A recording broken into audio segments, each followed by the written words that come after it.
Hello friends, stephaniehellwig.com. I wanted to talk to you today about site security.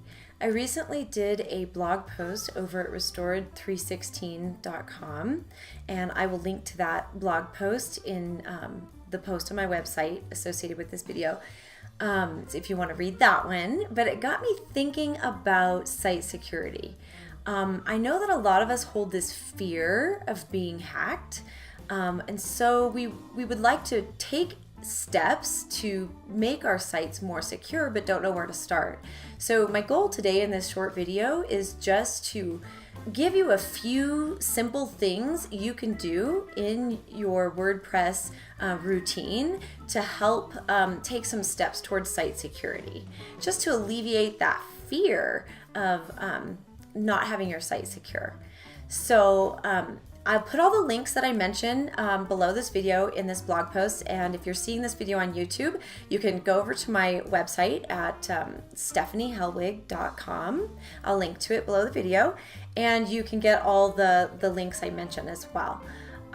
So first of all, when you visit the WordPress codex, it talks about site security as hardening WordPress. So security is not 100% absolute. It's something that's a moving, evolving thing. We can work toward having our site more secure, but there's never going to be 100%, okay, I'm secure now. So as new ways to compromise your site come out in the future, we have to kind of adapt to that and continue to change our behaviors to keep our site secure. So just being aware that there are things we can do really will help you a lot and help you to alleviate that fear you have. So one of the very first things is to back up your site. Now it's recommended to take at least 3 backups. And that's just so if one becomes corrupt, you have others to fall back on. So you should be taking a backup, and you should be taking it fairly often. I'll link to some plugins that I've heard of or that I've used that I like for backups. You could also do backups manually. So I won't go into detail right now about backups, but that's one thing you can do to help alleviate the fear of being hacked, or something you can do towards site security. And I will put more detail in the blog post below with links. There's another link that I'll share that goes into detail about how to take safe backups and the process and such. So I'll link to that below. Another thing, once you have a good backup, is to update. Always update. When WordPress issues an update, when your framework, if you're using Genesis or another framework, if they issue an update, make sure you take advantage of that. Usually, updates, not always, but updates are to patch a security hole. So they know there's a vulnerability there and they're doing something to fix it. You don't want to miss out on that. Make sure you're updating. So if you have a backup, you don't have to worry about anything going wrong with the update. So start with the backup, then make sure you update. Now, when I talk about updates, you also want to make sure you're updating your plugins, which brings me to plugins. Plugins are awesome because they expand the functionality of WordPress in amazing ways, but there is a right and a wrong practice to choosing and working with plugins. What I have found in my experience, when I look for a plugin, I first look to see how many times it's been downloaded. How many people are using it? Is it just a small plugin that nobody's using, or has it been downloaded a bunch of times? The more people that are using it, the more demand there is for upgrades with it or continual support for it. So you'll also find free YouTube videos and free blog posts on how to use plugins. So you want to choose one that's downloaded often or many times it's been downloaded. So the next thing I look at after I look at how many times it's been downloaded is the last time it's been updated.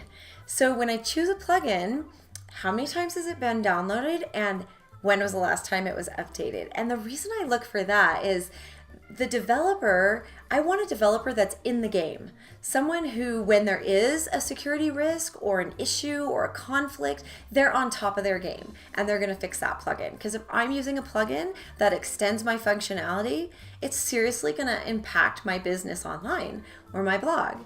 So I want a plugin developer that's going to fix whatever goes wrong. So if there's a lot of people that are downloading it and the plugin developers in the game, they're going to be updating it and fixing it and keeping it live and active. So the other thing I like to do with plugins is if I'm researching a plugin for a certain reason or I need a certain functionality, I sometimes will choose like 3 plugins, put them in my site, test them out, see which one I like, but never leave the ones you're not going to use in there. Get rid of them. If you're not using a plugin, actively using a plugin on your WordPress site, get rid of it. You can always add a plugin back in. It's such a better idea to get rid of a plugin and add it back in later than it is to let it sit in your site and grow old and create a security risk thinking you might use it someday. So that's plugins. The next thing is comments. You're going to get a lot of spammy comments. It's just part of the game. So do something to get rid of those comments. You can install Akismet, you can install Spam Destroyer. There's several good plugins, and I'll link to those in this blog post. Make sure you're using them. And then on top of that, go in and on a routine basis, clean out your comments. Respond to them, get rid of the ones that are spammy. Sometimes bad scripts can be added to your site through comments, so don't let that happen to you. The next thing is never ever use admin as your username.